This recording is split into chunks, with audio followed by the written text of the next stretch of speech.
Berjumpa kembali dengan saya Abe Kostov dari Indramayu. Hari ini saya mau membicarakan dengan hal-hal dan masyarakat yang ada di Indramayu, Sob. Sebagai orang Indramayu, saya sejujurnya Sob, bangga dengan mangganya. Karena pemangga Indramayu itu disukai oleh orang-orang di luar Indramayu. Tapi Sob, perlu Anda ketahui, mangganya sendiri tidak bakal suka sama orang Indramayu. Kenapa? Karena walaupun warga Indramayu punya mangga sendiri, itu lebih suka sama mangganya tetangganya, Sob. Benar. Dia lebih demen sama mangga tetangganya, atau mangga dianya ini atau bapak gitu kan, yang gak enak, pokoknya intinya lebih senang sama mangga tetangga. Tapi untungnya hal-hal yang seperti ini tidak terjadi pada hal lain. Kenapa? Apa contohnya? Ya, lelaki-lelaki yang punya istri itu di Indramayu itu tidak menyukai dengan istri tetangganya gitu loh. Kalau bayangin kalau semua lelaki Indramayu lebih menyukai dengan istri tetangganya, ya Allah, warta kota sama pos kota rame, Sob. Seorang bapak digebukin karena menyukai istri, ya Allah, malu kan kita kan ya, udah diseduknya orang Indramayu, SCTI, Lamda Cilik Indramayu. Ada kejadian-kejadian yang ya aneh-aneh lah di Indramayu. Waktu 2009 ada pembagian BLT tuh, bantuan langsung tunai. Ada juga raskin.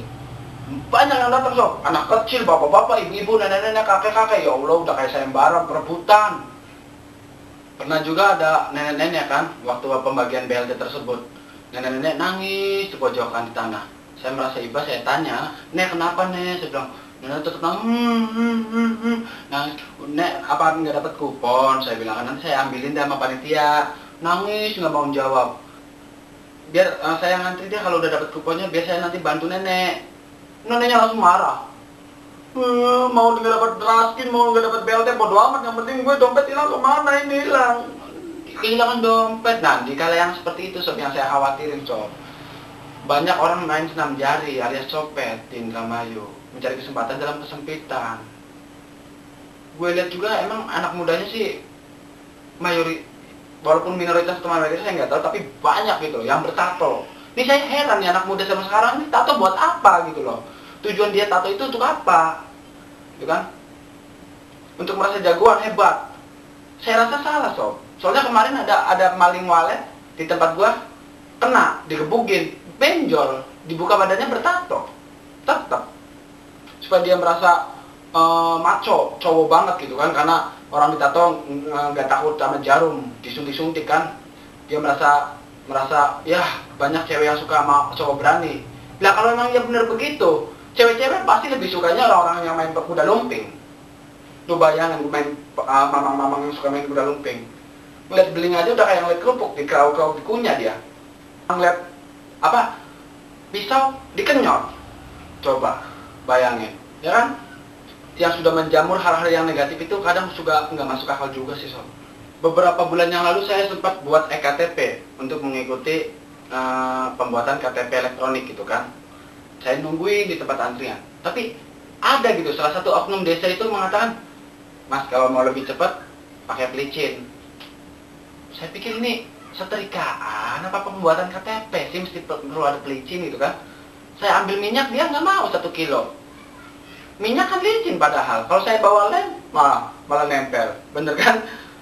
Selalu ada pelicin. Ada lagi istilah namanya uang rokok. Teman saya kemarin jadi maklar tanah 5 hektar dia jual kan, minta tanda tangan di aparat desa, dimintain uang rokok. Ya Allah, itu rokoknya segede apa, 1 juta, minta uang rokok 1 juta. Itu rokoknya segede paralon sepit yang segini. Ya Allah, kan nggak masuk akal, Sob. Benar. Anak mudanya sekarang mayoritas punya motor. Cuman yang saya bikin heran ini orang, motor mesti kenceng gitu kan. Suara knalpot mesti kenceng. Buat apa gitu loh. Yang ada lu malah mengganggu orang.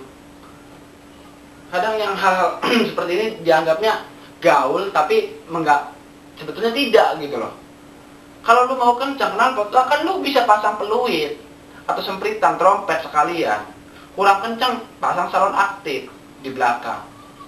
Palingan lu kalau ketemu sama mamang-mamang yang di Indramayu, paling kamu di stop. Lu di stop, berhenti kata. Ada apa? Ada lagu dangdut nggak? Kenapa sih? Saya mau joget. Numpang joget. Karena orang Indramayu itu emang suka banget sama yang lagu tarlingan gitu. Hobinya itu joget. Orang Indramayu kalau joget sampai merah sob, bener. Selain joget, yaitu mabok. Kita tahu yang namanya mabok itu minuman keras, alkohol. Itu minuman setan sob sebenarnya. Jadi saya peringatkan lebih baik jauhilah minuman itu. Kenapa? Saya kasih nama setannya. Itu minuman setan kita minum. Kalau kita maksain diri untuk meminum alkohol, minuman setan, setan mau minum apa ntar? Kan kasihan dia sob. Dia juga butuh hidup. Sama seperti kita, bener kan? Lah iya. Dan memang lagi anak muda kalau udah mabok itu nomor 1 sob. Juara, bener. Orang Indramayu kalau mabok itu pasti juara. Juaranya kenapa? Nih kalau udah mabok isengnya bukan main sob. Dulu pernah teman-teman gue 5 orang di warung minum. 3 botol belum apa-apa. Tapi kalau udah 5 botol, cara untuk menghilangkan mabok, pusing di kepala itu apa? Lari di tempat. Kalau udah 5 botol. Kalau udah nyampe 8 botol, dia untuk menghilangkan pusingnya itu muter-muter meja. Ada caranya tersendiri di Indramayu untuk menghilangkan rasa mabok itu sob. Kalau udah 8 botol, 10 botol, mulai dia ngelinterin warung. Lari kecil aja, lari kecil, termarung, jauh, kabur buron. Memang begitu. Pernah waktu itu ke alun-alun, mabok juga tuh sama teman-teman tuh, naik mobil. Ke alun-alun Indramayu. Oh, ke sport center, udah jalan-jalan mau pulang. Masuk ke mobil, telepon polisi sob. Halo, lapor Pak Polisi. Ya, selamat malam. Pak Polisi, mobil saya di alun-alun ini kok setir sama rem saya nggak ada. Ada yang kemalingan nih. Oh ya udah, ntar saya ke sana. Dia 5 menit telepon lagi. Halo Pak Polisi, ada apa lagi? Nggak usah, saya duduknya di belakang. Rem sama setirnya di depan. Gitu. Kalau jadi barang di stasiun, dia masuk. Pura-pura nyapa, nungguin kereta.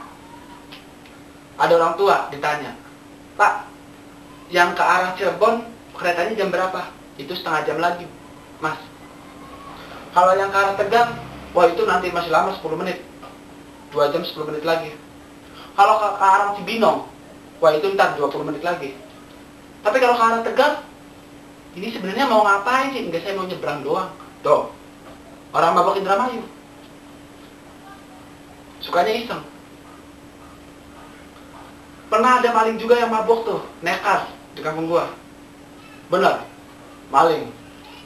Akhirnya dia, ketahuan, ada yang lapor. Halo Pak Polisi, saya mau melaporkan ada kasus kemalingan di Desa Ujung Blok Runta. Oh iya, ada maling ini, bener, kejebak di kamar mandi. Nggak bisa keluar dia, tolong tangkap dia. Ya udah, baiklah.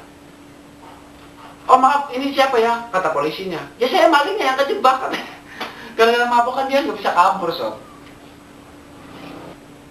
Terus saya mau memberikan satu tips yang di Indramayu kalau kalian lewat daerah Jatibarang pas hari pasaran gitu kan, khususnya hari Rabu sama hari Minggu itu kan ada pasar Jatibarang yang cukup ramai.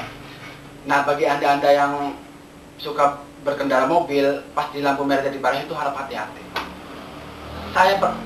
Saya kasih tahu hati-hati sob. Karena kalau ada pengamen ke situ, siapapun itu, lu paling tidak harus ngasih 1.000. Kalau enggak, mobil sasarannya. Yaitu apa? Adanya goresan di mobil. Cuman goresannya ada 2 bentuk masalahnya sob. Ada goresan dari depan ke belakang, ada goresan dari atas ke bawah. Nah kalau dari depan ke belakang, itu berarti pengamennya itu anak pang atau anak muda berandalan. Dia ngamen-ngamen dari kasih uang, sialan ke belakang. Dia jalan kan sambil gores, bodi mobil kegores. Tapi kalau yang goresan dari atas, itu berarti pengamennya banci sob. Benar, pengamennya banci. Aku tak mau bila di madu cinta, maaf ya. Brengsek loh. Gitu. Pasti dari atas ke bawah brengsek gitu. Terus ada lagi saya mau membicarakan masalah kesehatan yang ada di Indramayu sob. Khususnya instansi. Puskesmas, pusat kesehatan masa bodoh. Itu kalau menurut saya. Kenapa? Karena waktu dulu saya sekolah itu pernah ada kejadian saya sekolah berobat ke puskesmas karena sakit gitu kan. Kita kagak pakai suntik, kagak pakai imbus, kagak pakai teledoskop, dites apa agak, kita cuma kayak konsultan gitu sob. Ditanya-tanya doang. Malam gimana rasanya, terus gimana merasanya, terus sakit apa, panas. Udah ini minum obatnya. Gitu doang udah. Terus pulang lagi.